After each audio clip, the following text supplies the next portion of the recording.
Detainees who suffered in the hands of the state after the 1982 attempted coup have been reflecting on the day they say changed Kenya forever.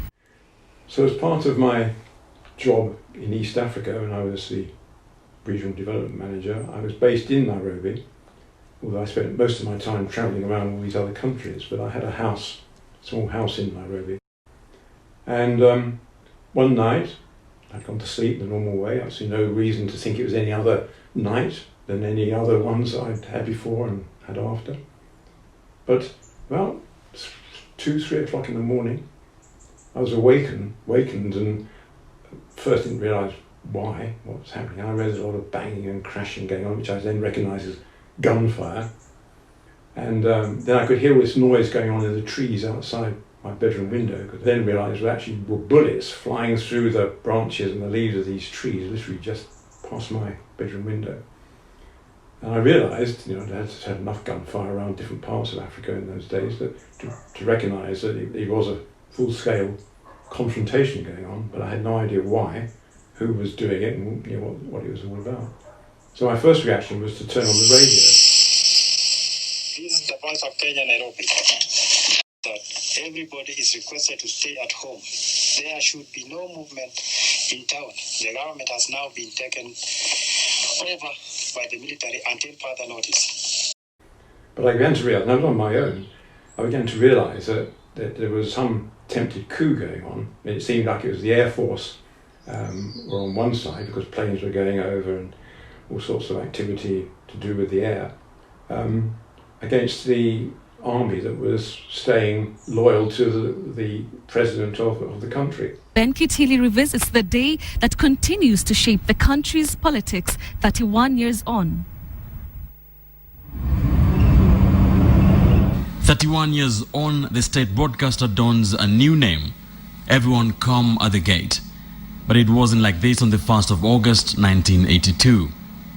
And this studio that is now used for the Somali service broadcast is where it all came to life. It was in this very studio where on that chilly Sunday morning in August 1982, gun-toting Kenya Air Force officers forced a baffled radio journalist, Leonard Mambo Mbotela, to announce to the nation that the military had taken over the government.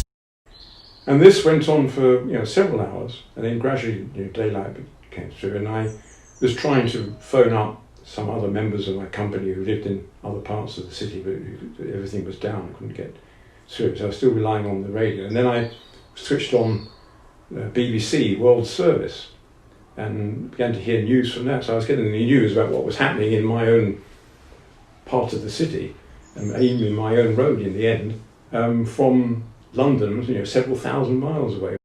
And things got a little bit quieter for a while, and I thought that maybe the worst of it's over. And then I realised there was a lot of noise and shouting and yelling and screaming going on, not far from where my house was.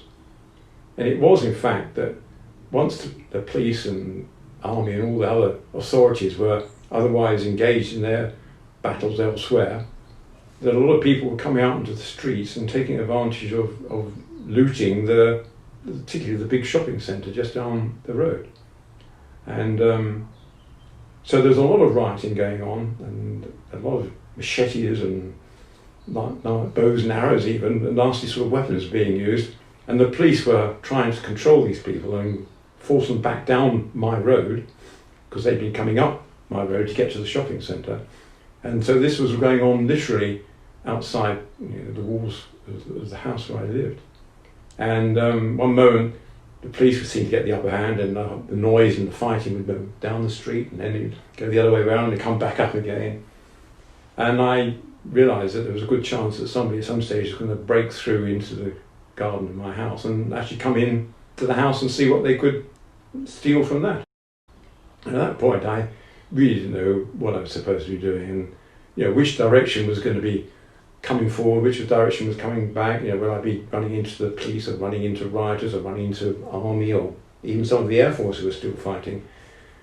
But I just threw what I could into a sort of handbag, sort of shoulder bag thing, passport, some money, just the basic sort of things that you would actually need if you were just running for it and hoping for the best without any great sort of plan. I was all ready, and at the moment I heard the front door being smashed down, that I would be out the back window from my bedroom, because I had a big iron armoured sort of gate thing across the stairs from downstairs to upstairs. That was standard. Anyway, while they were sort of coming up the stairs and perhaps trying to get through that, I would be out the bedroom window and jumping onto the tree and climbing down and making a run for, what, I don't know, the back of the garden, over the wall, into what? No, absolutely no idea what was happening anywhere around me and whether I'd be going into somewhere more dangerous or less dangerous or just the same.